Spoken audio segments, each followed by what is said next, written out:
Kemudian contoh yang kedua itu adalah terkait dengan selama ini kita memaknai bahwa yang namanya air mustakmal, Pak. Air mustakmal itu adalah air suci tapi tidak mensucikan. Suci tapi tidak mensucikan. Kalau kita melihat kepada apa yang ada dalam makna-makna tersebut.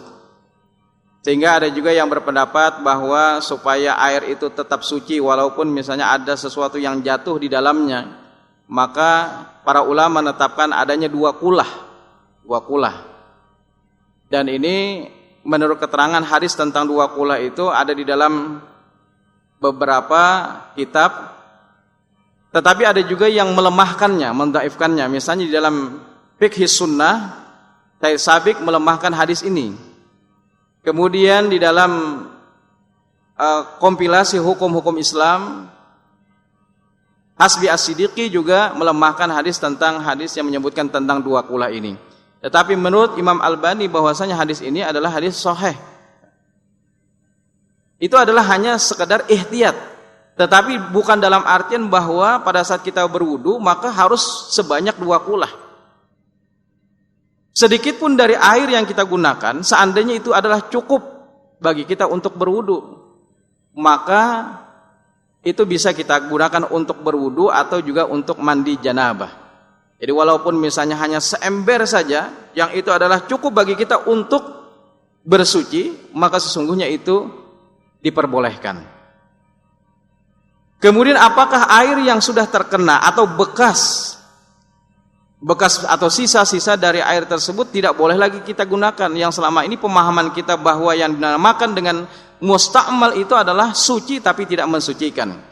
Oleh karenanya dalil terkait itu mari sama-sama kita cari dari manakah yang menjelaskan apakah memang demikian pemaknaannya atau memang berbeda dengan apa yang selama ini kita pahami. Dalam sebuah hadis Nabi SAW, Abu Juhfah pernah berkata, "Kharaja alaina Rasulullah SAW bil hajirah." Rasul SAW keluar menemui kami pada waktu zuhur. Fa utiya bi wudu'i fatawadda'a. Kemudian didatangkan kepada beliau air. Tempat air didatangkan kepada beliau untuk wudu. Fatawadda'a, kemudian beliau berwudu darinya. Faja'alan nas ya'khudhu min fadli wudu'ihi fayatamassahuna bihi. Kemudian para sahabat pun juga mengambil dari sisa-sisa atau bekas wudu Nabi sallallahu alaihi wasallam, kemudian mereka berwudu dengannya. Fasalan Nabi sallallahu alaihi wasallam.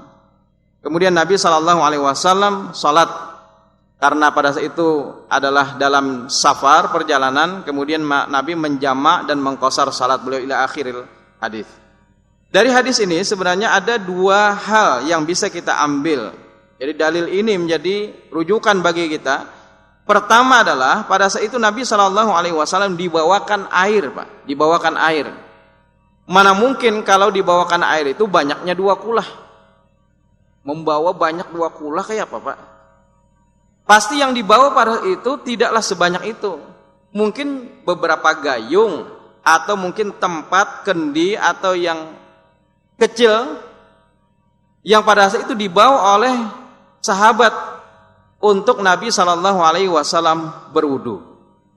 Dari hadis ini tadi berarti tempat yang digunakan oleh Nabi tidaklah sebesar sebagaimana yang kita bayangkan, yaitu sebanyak dua kulah. Itu yang pertama. Berarti kalau misalnya kita perlunya air cuma dua gayung untuk berwudu, Pak, dan itu kita anggap adalah cukup, berarti tidak usah banyak-banyak kita. Karena perlu misalnya kita meulah kamar mandi, lalu baknya itu sebanyak dua kulah. Apalagi kamar mandi kita misalnya, wah ini kipit aja, yang ukuran baknya itu tidak sebesar daripada dua kulah.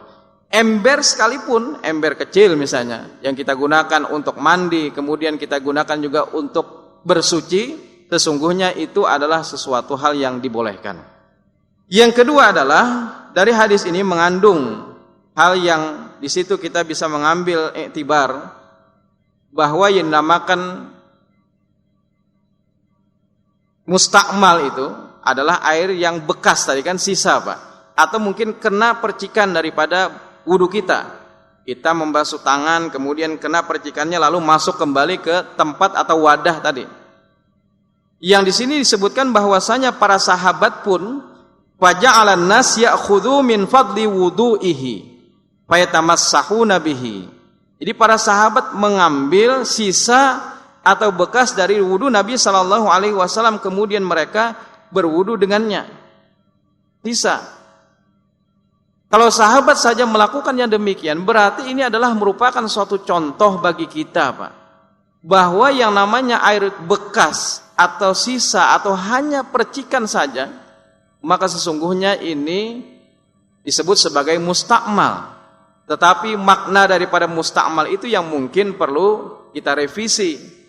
Yang dinamakan mustakmal itu adalah berarti menjadi air mutlak juga, yaitu adalah air suci dan tetap mensucikan.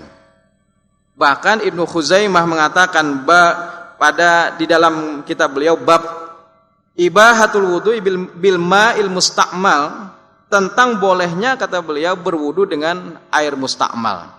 Kemudian juga Ibnu Hazm juga pernah mengatakan al-wudu'u bil ma'il mustakmal jaizun wa kadzalikal ghuslu bih. Jadi kata Ibnu Hazm apa? Sesungguhnya wudu dengan air mustakmal itu adalah sesuatu yang dibolehkan, jaiz. Boleh, Pak. Wa kadzalikal ghuslu bih. Begitu juga pada saat kita ingin menggunakan itu untuk mandi janabah.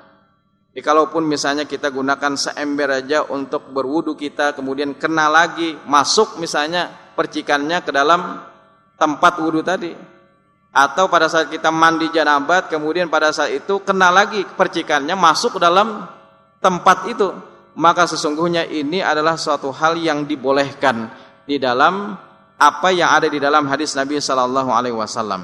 Nah, ini membuktikan bahwa di dalam kita beragama, di dalam kita beramal, landasan rujukannya adalah rujuk' ilal Quran was sunnah, kembali kepada apa yang ada dalam Al-Quran dan Sunnah. Adapun pendapat-pendapat para imam itu adalah menjadi rujukan tambahan, menjadi referensi tambahan untuk menguatkan kembali apa-apa yang ada di dalam Al-Quran, apa-apa yang ada dalam hadis Nabi SAW. Sekedar penjelasan tambahan silahkan. Tetapi tentu pada saat misalnya kita hanya mendasarkan kepada perkataan seorang ustadz, perkataan seorang ulama dan sebagainya, tetapi tanpa ada rujukan dari Al-Quran, tanpa ada rujukan dari hadis Nabi SAW, tentu di dalam masalah-masalah ibadah hal itu adalah sesuatu yang ya tidak sesuai dengan apa yang menjadi standar. Standar kita adalah Al-Quran dan Sunnah Nabi SAW.